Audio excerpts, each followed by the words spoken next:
Let's recap. Last episode, we met the Youngers. The play opens Friday morning, and we met them in their apartment in urban Chicago over breakfast. We met Mama, Ruth, Benitha, Walter, and Travis. They're getting an insurance check in the mail Saturday morning to the tune of $10,000 because of the untimely death of Walter Sr. Walter Jr. really wants the money to open a liquor store.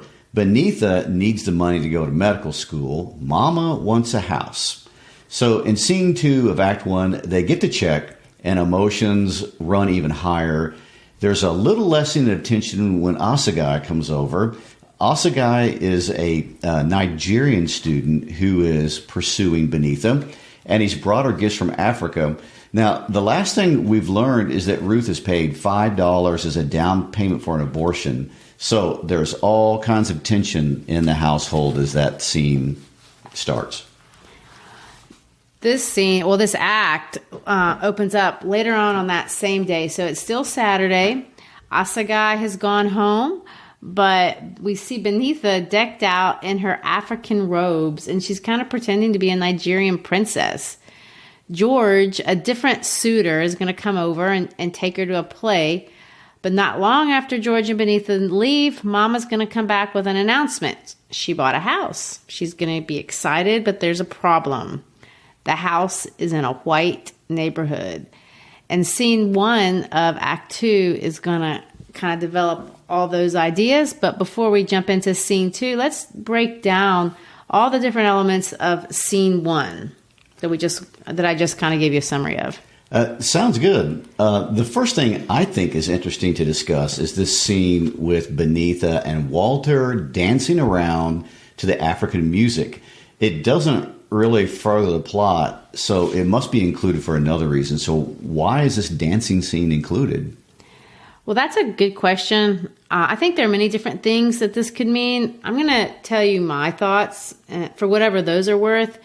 You mentioned before when I was a young girl, I used to live in Africa, which is true. When I was 13, my family moved to Zimbabwe for a period, and I absolutely love Africa. I've gone back a couple more times to Tanzania, which is in East Africa. That's a different part than South Africa, where I'd been as a little girl. But what I'm trying to point out, that Africa is a really large place, and there's 1,500 plus languages spoken there, and it represents over 3,000 tribes. So for the predominant language where I lived in Zimbabwe was Shona, and most people spoke that in the kind of the area where I lived. In Tanzania, where I've gone as an adult, there are many, many different tribal languages kind of all at the same place, and people have to communicate in Swahili. Now, this is interesting when we think about what Hansberry did, because she uses some language that, if you just look at it, looks like it's African language. And I kind of thought it was Nigerian.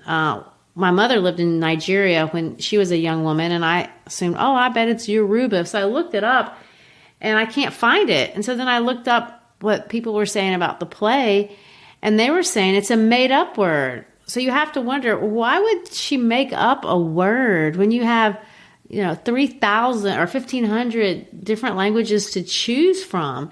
Why would you create your own? And then one author wrote that it was a compilation of parts of 3 different words that came from 3 different places in Africa.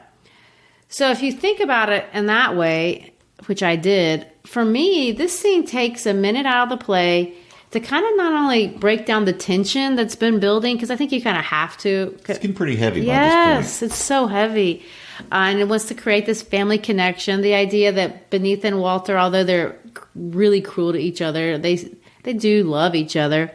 But I also think she wants to kind of celebrate for just a minute and highlight the beauty and complexity of what really is, I think, kind of a misunderstood continent. Lots of people think that Africa is just like a single country.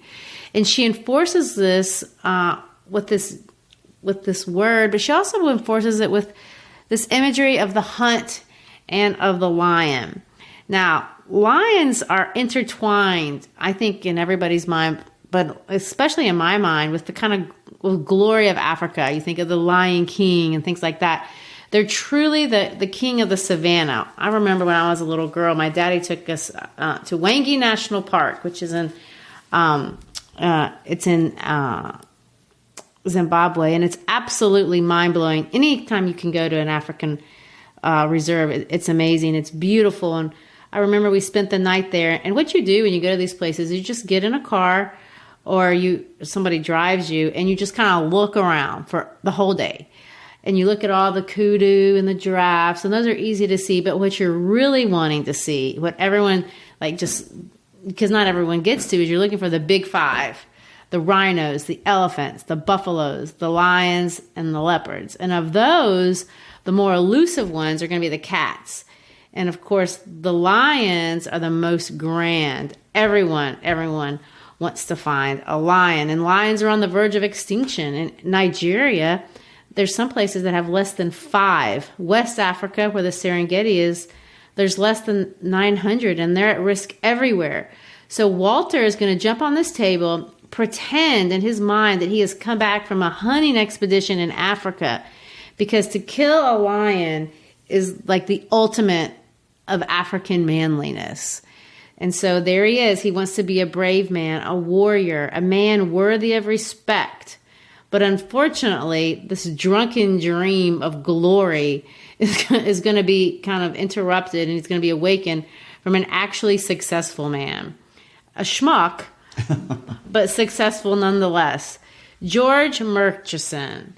What is interesting about this character, George, and why is he different than Walter or even Assegai in your mind? Oh, George is he's a foil. He's a complete contrast when he walks in the scene.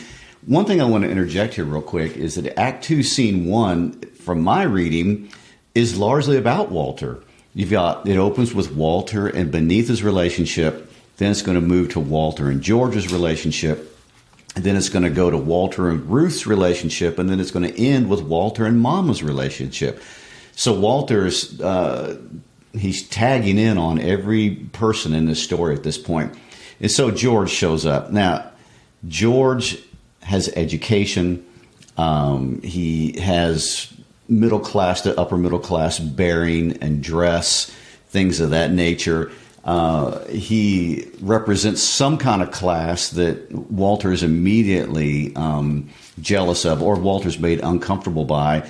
And what I want to point out is that Walter does kind of a man thing. Now, men like to establish hierarchies with other men. And whether they're aware of it or not, if you put 5 guys standing in a circle looking at each other, each one of them will find a way to make themselves in their own mind more dominant than the other guys in a group. They'll pick an attribute or a skill. Walter does this in true guy fashion, and he attacks George, and he starts insulting George, and these are not playful insults. These are... He begins to insult George for the way he's dressed, and in 2 different occasions, he says, "Why do you college boys wear those faggoty-looking shoes?" He's going for mean, insulting, demeaning, emasculating insults against George. So I would like to point out, to me, this doesn't feel like casual guys just jabbing at each other and having fun. No, he's using profanity, and he's going to say... oh, look, they's crazy as hell, white shoes, cold as it is. And and it's not even a very serious insult. Okay, he's wearing white shoes. Right. But the language is so angry. Well, and George is pretentious right away. He makes his comments about, we have to get to the theater. And what time does the theater start? Well, 8:30 Chicago time, but in New York time, where real theater would be, it's 8:40. So he's throwing these conversations around with Beneatha in front of him. And it insults. Well, it doesn't insult, but it demeans Ruth, because she's like, "Oh, wow, you've been to New York." She doesn't play the hierarchy game. She's going to be humble, and he crushes her. Well, and he tries to crush Walter again. He says, basically, what do New Yorkers do except act like Easterners? That ain't nothing, so... Well, the only person that can hang with him is Beneatha, and she comes out. I forgot to mention this even before we got into that about insulting Walter. She's done her hair in the wildest imaginable way. Like she just. I get the impression like those Diana. Is it Diana Ross that had the big hair in the 50s? The singers that it just went out everywhere. That was the bouffant, and that was actually. common. That was the hairstyle that day. To me, I got the impression she might have gone more natural-like, having an afro, which was... Yeah, I think that's what it is. Which was years before that was a common statement. Well, she's daring George to go out with her. She is. Yeah. And she's trying to get under Walter's skin at the same time. And of course, George is like, what the heck with the hair? And she says, I don't like assimilationism. This is my, my connection with Africa. And she's wearing the dress, but he makes her change clothes. And then she comes out and he's going to concede that he likes the hair. And they're getting ready to leave, but not before George takes another swipe at Walter, which is just so mean. Well, they're mean each other, and they're both trying to establish hierarchy. And whereas Walter had taken kind of lowbrow shots at his masculinity, George's last jab is "Good night, Prometheus," which is interesting because obviously Walter has no idea what the reference means. It's an educated reference. And of course, George knows that, and the choice of choosing Prometheus is even mean because that's the Titan who created man, who made something, who became a man's man, sort of, if you want to look at it that way. And it's ironic and basically saying you're no man, you're nothing. Right. And ironic insults can cut deeper than average insults. And Walter doesn't know what he meant, but he felt cut down, and there's just no reason for that. So they leave. They start he and Ruth start talking, and they're just fighting. He picks on her, and he says, "Who's fighting you? Who even cares about you?" Again, demeaning sweet Ruth. Right, but then he has a human moment, and that anger breaks for a second, and he looks at her, and they have a discussion where he recognizes they've lost their intimacy, and they've lost their trust for each other, and that hurts him, and he wishes they had it.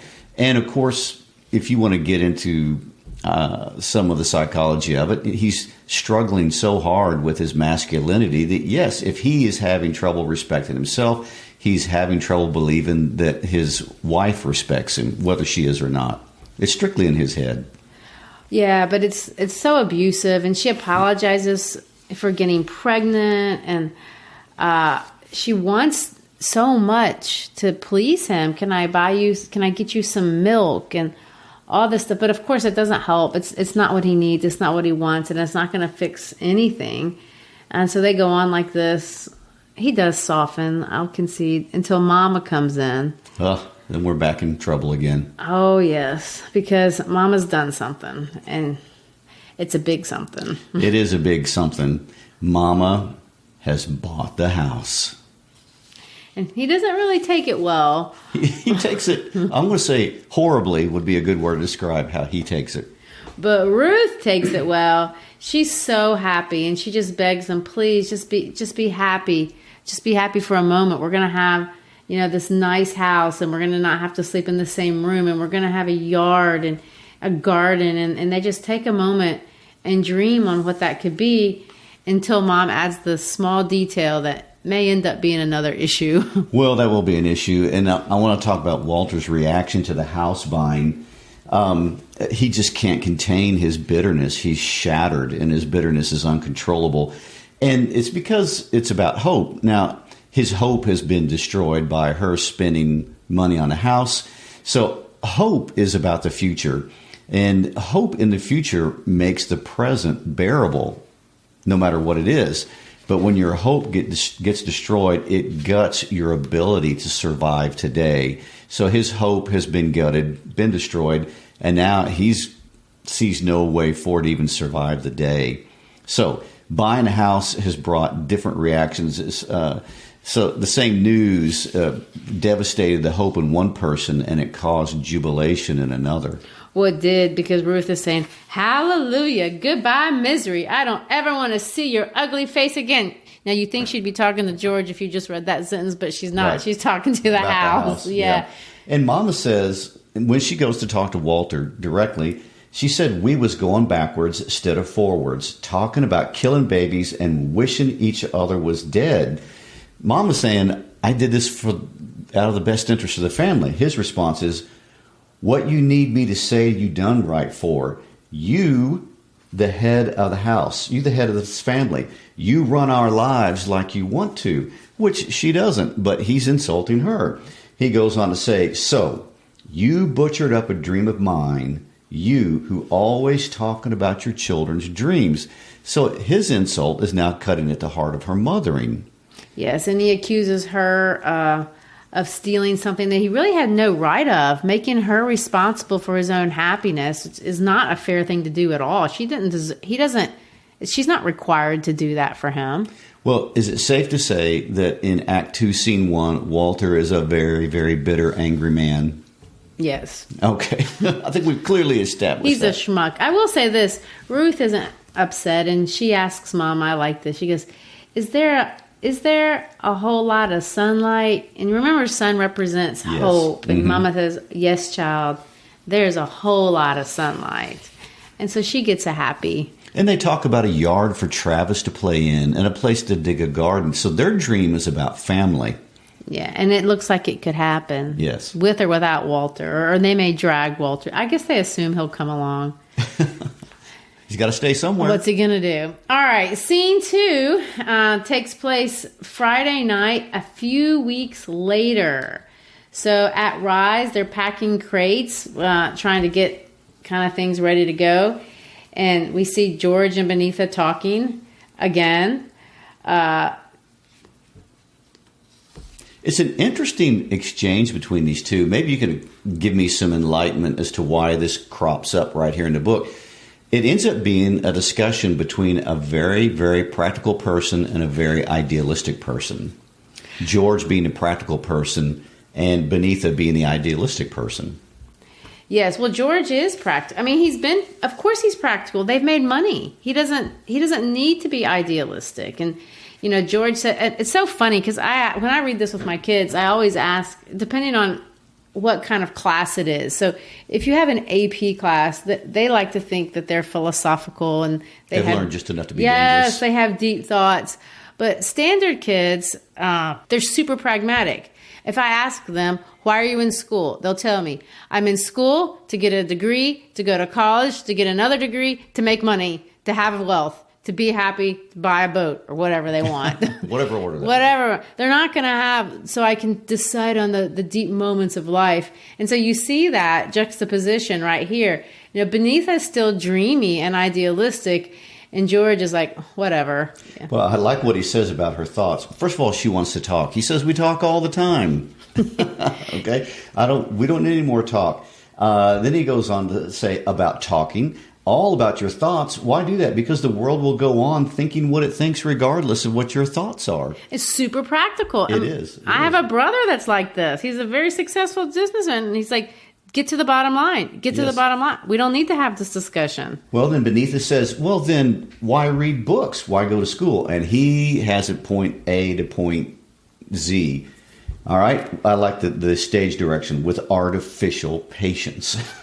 Counting on his fingers. It's simple. You read books to learn facts, to get grades, to pass the course, to get a degree. That's all. It has nothing to do with thoughts. And that's the funniest line right there to me. It has nothing to do with thoughts. I feel like I've heard that statement like many times. Many times. And you know, I understand that. And of course she does not. It frustrates her because she wants to ponder with him. That's the point of her being with in a relationship at all. Right. Well, they obviously relate very differently. Yeah, it's not going to work out. It's going to struggle, man. It's going to struggle. All right. Right then we get interrupted by Mrs. Johnson. Now, I think it's not important, but it's interesting to note that this part was actually cut out of the original performance. She was not a part of the play at all. And I read a couple of explanations about this, and it really came down to it was just cheap. They needed to cut. They needed to cut some money out, and that's because a whole other person. She's a great character to be thrown in at this point, and we're going to find out why. I mean, I haven't seen a production without her in it, but it would be lacking.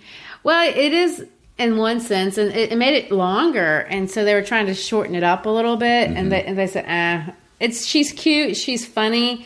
She's relatable, but she's got to go. I guess I'm not a director. I know they have to make tough choices. But anyway, it's super funny. Mrs. Johnson is also extremely unlikable. She is. And her nuances jumped out at me, and I think she's worthy of discussion because of that. So Mrs. Johnson, first of all, is the older busybody that just shows up, and to understand her, you have to understand that she's nice. Now, there's a very big difference between nice and kind, okay? Kind is somebody who looks out for your best interest. Nice is somebody who's setting you up to use you and hoping that you don't detect it. Okay? Oh, yeah. Well, Mama's already asked to borrow some sugar or something earlier in the play, and she told her no. Well, there you go. And she's also passive-aggressive. And what's interesting about passive-aggressive people is that you feel it before you know it. And so if you're watching this play, you can instantly feel the passive-aggressiveness of this woman in the play. Well, for one thing, she's too nice. I'm just so happy for y'all. And this here child looks like she could just pop open with happiness, don't she? Where's all the rest of the family? Well, she's not happy, and she doesn't sound happy, but her words are happy. Well, that's what nice is. Nice is masking your true intentions. And then she goes on to get some gossip. She's still going out with the little Murchison boy. And then she goes, that's lovely. You got lovely children. And, of course, Mama's like used to it. Do you want pie? Get her some pie. Right. She understands that the compliments are a setup, that they're not genuine. And then she does the meanest thing of all. I guess y'all seen the news, what's all over the colored paper this week. And Mama's going to say, no. And she goes, you mean you ain't read about them colored people that was bombed out their place out there?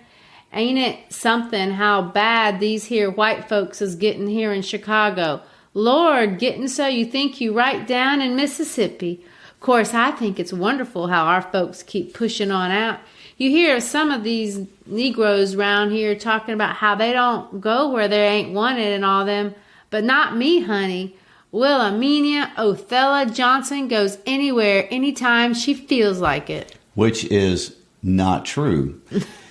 Now, this is my take on this, looking from the psychological angle. She shows up, I think that she's angry because she resents that the younger family is going to make a move to rise above her station in life.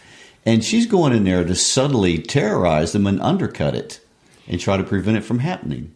Oh, she's like every sideline, what do they call them, quarterbacks? Armchair quarterbacks. Armchair quarterbacks, to use the Teddy phrase. She's not getting in the arena, but she'll judge everyone else who does. Well, what's interesting is that people who are non-competitive, like Miss Johnson, they resent it when your drive to succeed exposes their lack of confidence. And when their lack of confidence is exposed, that's when they go about the business of trying to shoot you down. But she does it super mean and super nice all at the same time. I mean, just, oh, well, they're so cute and all so sweet. Oh, I'm sorry that you might get blown up in the process is kind of what she's trying to say without her words. Right. And again, trying to undermine their confidence for what they're about to do. And, of course, she has to throw God in there. I'm praying to God every day that don't nothing like that happen. But you have to think of life like it is. And these here Chicago peckerwoods is some bad peckerwoods. Well, there you go. And, of course, the whole time Mama is graciously holding her tongue, letting the woman speak her nonsense. And as if that's not enough, she has to turn to criticizing Benitha. And now she starts saying things to Benitha. When this is where we get into some of this subtle stuff that I wouldn't have known if you hadn't have told me about it. So Mrs. Johnson, who we've established, is just a horrible person. In fact, at some point, they compare her to the KKK, which is the Ku Klux Klan, the people with the white hoods. But anyway, Mrs. Johnson says this, the youngers is too much for me. You sure one proud acting bunch of colored folks. Well, I always thinks like Booker T. Washington said that time, education has spoiled many a good plowhand. Oh, and we have to camp out here for a moment. This is super important because Hansberry, as the author, does something that's deliciously interesting to history nerds. And we would pick up on this, okay? Back in the introduction, we laid out the fact that Hansberry was a contemporary and acquaintance of W.E.B. Du Bois. and she had connections with his literary publications in the NAACP. Well, they take a swipe right here. He uses the unlikable character. I'm sorry, she uses the unlikable character of Mrs. Johnson to take a stab at W.E.B. Du Bois's nemesis, who was Booker T. Washington. So why do they not like each other? Aren't they both civil rights activists? Well, a couple things about this. First of all, when Hansberry is writing Raisin in the Sun, this is Martin Luther King Jr. is on the rise. He hasn't come to the status yet that he's going to achieve, nor has many other branches of the civil rights movement. They're actually in their evolution at the exact time she's writing this book. So the larger civil rights names at that time period would have been W.E.B. Du Bois and Booker T. Washington. And they represent a northern and southern view on racism and integration and all those issues. And one sidelight I want to point out is that in American history, from the day this country was founded, from the very beginning, we had a distinct northern nation, we had a distinct southern nation, and that was in white culture and in black culture both. And these two countries grew up side by side with different forms of government, different views on capitalism and all kind of things. And so it's interesting to see that thread transverse across time and show up in the African American communities through Du Bois and Booker T. Washington. So basically you have the Southern approach to how to handle the civil rights movement versus the Northern approach, and she's on Team North. She is, right. Booker T. Washington had written a work called The Atlanta Compromise. And in The Atlanta Compromise, first of all, let me say this. We could spend a whole entire episode just talking about Du Bois and Washington. We're not going to do that. I'm going to give you the extremely short version, right? The Atlanta Compromise, which was promoted by Booker T. Washington, was that African Americans should work for economic opportunity and worry about political equality later on, that they should accept the current discriminations in the South as they were and work for equality through economic means. Well, Booker T. Washington was born a slave. He came directly out of that era. He's educated. He's educated at Hampton Institute, a Freedmen's Bureau school, and Wayland Seminary. So he has a very different experience. W.E.B. Du Bois is been from a family of free blacks for several generations. He went to the University of Berlin and got a doctorate at Harvard. So he's traveled. He has a whole different experience.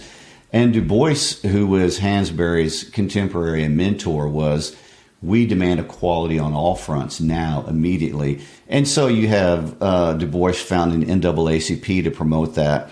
You know, he writes The Souls of Black Folk, which is one of his super important works, contrasted from slavery, which is Washington's seminal work. And anyway, we could go on and on and on. So we have a Southern African American experience and a Northern African American experience, and Hansberry is taking a dig at the South. So he basically, Booker T saying, we have to go this slow. You don't realize how many people we have here. We got to get some money, like the George Murchison approach. Yes. And she's the beneath it. No, I want my dignity. And I can understand where she's coming from. Well, I can understand where they're both coming from. Right. And so did the African community in the 1950s. So the point being, to me, I just find it fascinating that this is where her artistry comes out. Hansberry cleverly works in a super important historical reference that I think could get overlooked if I didn't dwell on it. Coming out of the mouth of chumpy old Mrs. Johnson. Well, I think it's super important that Mrs. Johnson is given the perspective of Booker T. Washington on top of the words. Oh, dear. Well, the last thing she says is, Mama, if there are two things we as a people have to overcome, one is the Ku Klux Klan and the other is Mrs. Johnson. Which, can we take that as yet another dig at Booker T. Washington? I know, poor thing. Yeah. Well, anyway, Walter, we're going to find out, has been gone. And he comes back in, and his boss has called. He's been skipping work for 3 days. And he's spent those 3 days basically at the Green Hat, which is just a funny name for a bar that he sits at. It's a jazz bar, and he's been there for 3 days, moping and boping. He goes walking, and he goes to the Green Hat. He goes walking again, and he goes to the Green Hat. And you know where he's going? To the Green Hat. And he goes, you know what I like about the Green Hat? They have this cat that they got there who blows a sax. He talks to me. He ain't about 5 feet tall, and he's got a conked head, and his eyes is always closed, and he's all music. Good grief. Well, he appreciates the guy's lostness in his art. And he appreciates not having to take responsibility for his own life. Makes me mad. Oh, okay. Just saying. But anyway, Mama has been thinking about this, and she does something that I want to hear your opinion on. She's made a decision. She says this, listen to me now. I say I've been wrong, that I've been doing to you what the rest of the world been doing to you, Walter. What you ain't never understood is that I ain't got nothing, don't own nothing, ain't really wanted nothing that wasn't for you. There ain't nothing as precious to me. There ain't nothing worth holding on to. Money, dreams, nothing else if it means it's going to destroy my boy. I paid the man $3,500 down on the house. That leaves $6,500. Monday morning, I want you to take this money and take $3,000 and put it in a savings account for Benita's medical schooling. The rest you put in a checking account with your name on it. And from now on, any penny that come out of it or that you go in it is for you to look after, for you to decide. It ain't much, but it's all I got in the world, and I'm putting it in your hands. And I'm telling you to be the head of this family from now on like you're supposed to be. What do you think of that? Well, the whole scene is going to end again on Walter, as it began on Walter. And now Walter is going to go from complete crushed in his hopes to all of a sudden his dreams are back. It's going to be interesting, the effect it's going to have on him. And Mama says, I ain't never stopped trusting you, like I ain't never stopped loving you. And, of course, his accusations were, you didn't love me because you spent all the money on a house and things of that nature. And Walter, does he even say thank you? He just moves on so quickly to his joy. Well, he's super excited. Now, you're a parent. You got a daughter and a son. Is this wise of Mama? Is this fair? I mean, I know you've read the rest of the play, but if you hadn't, and you were looking at this, and you look at Walter, where he is at his life, is there value in what she's doing? She knows he can blow it. Right. And an interesting side note. First of all, he's in his mid-30s. Right. This is a dream. These are his plans. He's talked about it a long time. She is willing to spend $3,000 to prove her love to him. Wow. And so, if she gives him the money and he blows it, she has a son. I can't speak for how a woman would react to that, but I'm projecting that the woman would say, I proved my love to you. I gave you all that I had left. So the idea being, if she doesn't give it to him in her mind, he'll always be low, no matter what. And she will always be failing as a mother in his eyes. Well, he's happy for the moment. And he is. And the first thing he does, the first person he goes to is his son, Travis. And he begins a conversation with Travis that will end the section. He goes on to say, you wouldn't understand yet, son, but your daddy's going to make a transaction, a business transaction that's going to change our lives. And he goes on to talk about he's going to be a businessman. I mean, after a day of conferences and secretaries getting things wrong the way they do because an executive's life is hell, man. It's going to be all hard work. But he's excitedly telling dreamy. He's telling his dream to his son. And then he says later on, we're going to cover the floor with catalogs of all the great schools in America around you. In other words, I'm going to take my success and transfer it onto you. And he goes on to say, he ends the whole scene with, you just name it, son, and I hand you the world. So Walter is desperately wanting the dignity to give his son something of value and worth. He desperately wants his son's respect to end that scene. Well, we'll conclude there. A lot going on. Next week, we're going to finish scene 3 of Act 2, and then we'll take on Act 3, which only has one scene, so that won't take too long. Well, and that'll conclude and wrap that up, and we'll see how everything's going to wind up in the end for the younger family in that scene. Well, we hope you've enjoyed it. Please subscribe. Visit our website at howtolovelitpodcast.com. There you go. See us on Facebook, on Instagram, social media. Please write us. Tell us your thoughts. Tell us your suggestions, your ideas. We'd love to hear from you. Peace out.